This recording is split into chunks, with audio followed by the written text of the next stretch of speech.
What immediately stands out is how closely she's connected to her cousin, Nicole Rothstein, the same cousin who has been actively defending her in comment sections online. Nicole even stepped forward publicly, stating, "I'm her cousin. She's half Jewish." And that statement alone has opened a floodgate of questions. Because now, Jewish donors and the network surrounding them suddenly have a lot to explain, a lot to distance themselves from, and a lot to quietly untangle. There's a strange pattern here, one that Erika herself described in detail.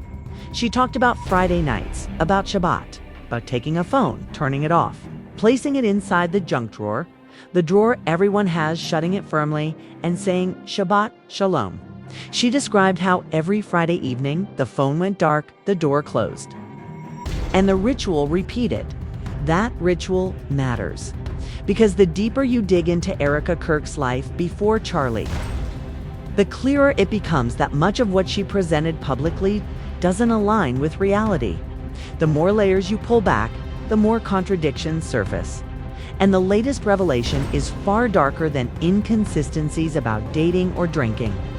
Investigative journalist James Lee, along with independent researchers, uncovered something deeply unsettling. Erika appears to have family ties to not one, but two powerful and controversial families, the Rothsteins and the Solomons. And these connections weren't uncovered through rumor, but through receipts that Erika's own cousin accidentally exposed before quickly trying to erase the evidence.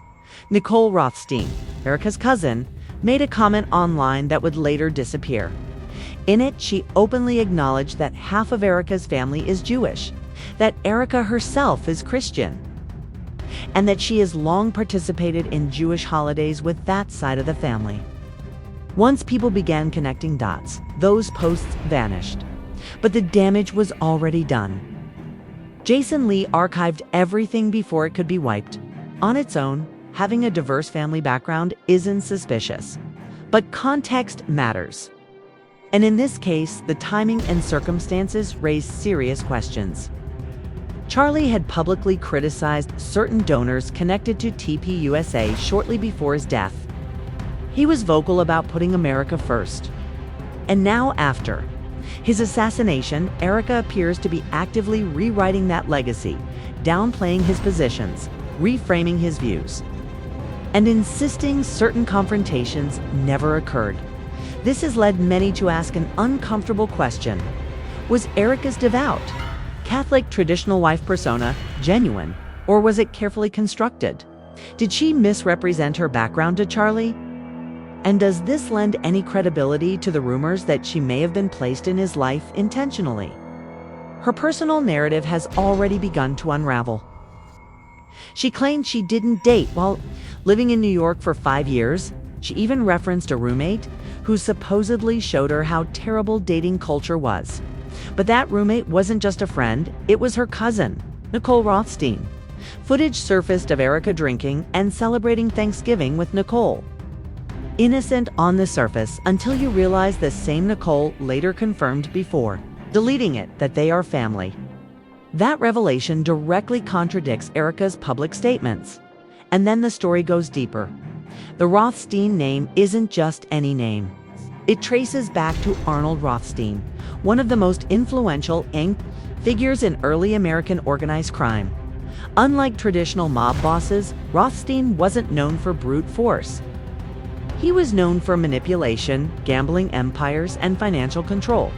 He was called Mr. Big. He was linked to fixing the 1919 World Series. And despite repeated indictments, he was never convicted. Evidence disappeared.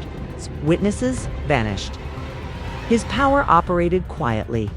According to multiple journalists, Nicole Rothstein descends from the same family line. But the Rothsteins aren't the only connection. Through Erika's aunt Carla, her father Ken's sister, there is a direct link to the Solomon family. Carla married Jack D. Solomon, a casino tycoon with deep ties to Israel.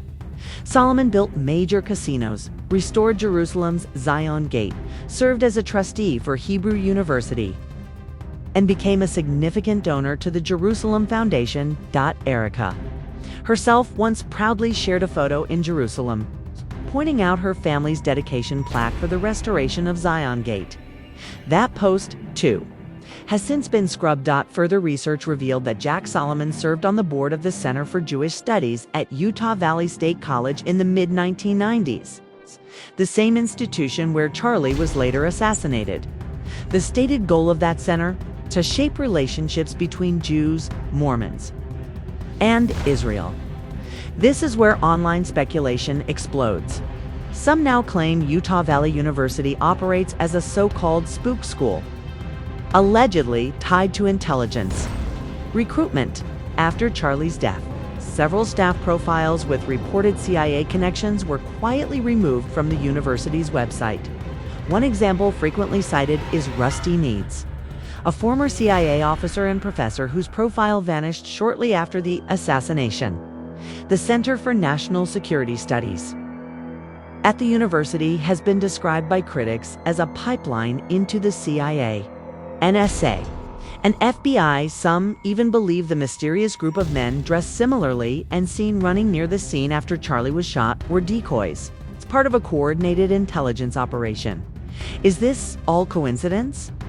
Possibly. Is some of it speculation? Absolutely. But here's what isn't speculation. Erika has been caught lying multiple times. She claimed she hadn't dated for 5 years. Receipts showed a relationship in 2017. She said she doesn't drink. Footage proved otherwise. She referred to her cousin as a roommate. Scrubbed posts tied to Zion Gate. She erased references to half her family. And when someone lies about the small things, people naturally start asking what else they're hiding. Charlie built his platform on authenticity. Erika, meanwhile, appears to be erasing hers. Maybe it's nothing. Or maybe the facade is cracking and the truth behind the people closest to Charlie is far more complicated than anyone was prepared to confront.